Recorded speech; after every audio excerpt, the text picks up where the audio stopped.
tema de nuestro artículo es podcast literarios para fomentar el pensamiento crítico. De por qué nosotros elegimos este tema para realizar nuestro artículo, pues como sabemos, nos encontramos en un mundo globalizado, donde todas las personas merecen o deben saber lo que es fomentar su pensamiento crítico, y más que todo los chicos de colegio, y nosotros nos enfocamos en lo que son los chicos de 14 a 15 años. ¿Por qué elegimos una aplicación de intermedio para fomentar lo que es el pensamiento crítico? Porque quisimos implementar un poco más lo que son las herramientas tecnológicas.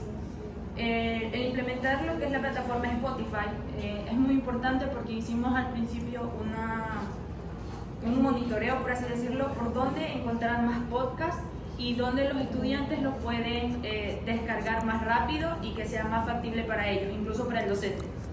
La plataforma Spotify es una de las aplicaciones que normalmente todos conocemos, y algunos la conocen por escuchar música, porque dicen, bueno, en Spotify escuchamos música solo, pero no.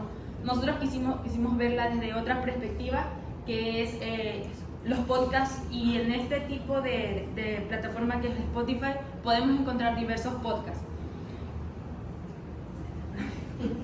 Bueno, les sigo cuando sigo. En lo que es la investigación que realizamos, escogimos una población de un curso, eran 4 cursos, y de esos cursos se escogió una muestra aleatoria de un curso que salió de 43 estudiantes. La metodología que utilizamos es de tipo descriptivo, el enfoque mixto, cualitativo y cuantitativo. ¿Por qué lo hicimos cualitativo y cuantitativo? Porque escogimos lo que es entrevista y encuesta. Realizamos entrevista a la docente del curso de lengua y literatura, le realizamos encuesta a los estudiantes, y también realizamos una entrevista extra a un conocedor de los podcasts literarios, que es un docente de la Universidad de la UTLA de Quito, quien nos dio un conocimiento mucho más amplio de lo que son los podcasts literarios y cómo se puede fomentar estos podcasts en los estudiantes, y lo que se puede encontrar en lo que es la plataforma de Spotify. En estos resultados, pues bueno, con lo que hicimos las entrevistas a través del método de la obtención de información, tales como la entrevista y la encuesta, hicimos lo que son una triangulación de datos, donde escogimos preguntas que eran referentes. Por ejemplo, hicimos preguntas de fomentar el pensamiento crítico o el tipo de pensamiento crítico que tenía cada estudiante, que es uno de nuestros objetivos, era identificar cuál es el nivel de pensamiento crítico que tienen los estudiantes. En este caso le hicimos una entrevista a la docente porque ella era conocedora de su curso y mencionó que el nivel de pensamiento crítico de sus estudiantes era bajo. Le preguntamos de que, por ejemplo, si ella utilizaba plataformas digitales o qué estrategias utilizaba para fomentar el pensamiento crítico, donde nos respondió que sí, ella utiliza lo que son los audiolibros. Entonces aquí vamos de que los audiolibros son como, por ejemplo, la antesala de los podcasts literarios, porque si podemos analizar un poco, los podcasts literarios es un salto de la radio tradicional a lo que son ahora los podcasts. Entonces ella utiliza los audiolibros para fomentar el pensamiento crítico. También otra cosa es que si nos ponemos a decir podcasts literarios, nos enfrascamos en lo que es la literatura, cómo los estudiantes pueden analizar una obra literaria y que esa obra literaria darle un criterio a esta obra para poder ellos entenderla.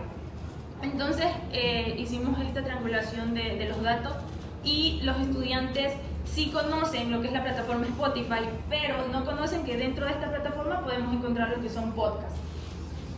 También existen diferentes tipos de podcasts que estos nos pueden ayudar, como por ejemplo existe podcast de entretenimiento, podcast de ficción, podcast de entrevistas. Entonces todos estos tipos de podcast nos pueden ayudar para hacer un solo tipo de podcast, que es el podcast literario. Y con todas estas técnicas de que ya conocemos anteriormente, pues los estudiantes pueden crear su podcast, incluso subirlo a esta plataforma de Spotify y ahí ellos escucharlos. ¿Por qué? Porque aún así que la plataforma tiene una forma de pago mensual de un costo de $5.99, el docente, aún sin contratar esta opción premium, puede descargar el podcast literario y que sus estudiantes lo escuchen y pueden escucharlo en el curso. Una de las es factible porque aún así que no tengas internet lo puedes escuchar desde tu computador o desde tu celular.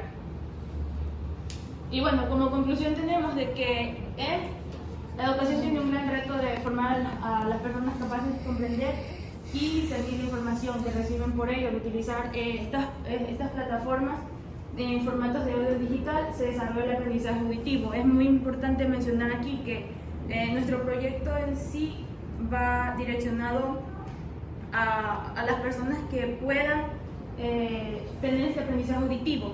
Y también es muy importante hacerlo cuando ellos ya lo crean, porque se desenvuelve al momento de decir, bueno, esta obra literaria me parece bonita por tal y tal motivo. Incluso se pueden hacer tertulias dentro del podcast de un grupo de estudiantes y lo pueden charlar de cada uno. Y lo pueden generar este tipo de podcast desde su teléfono.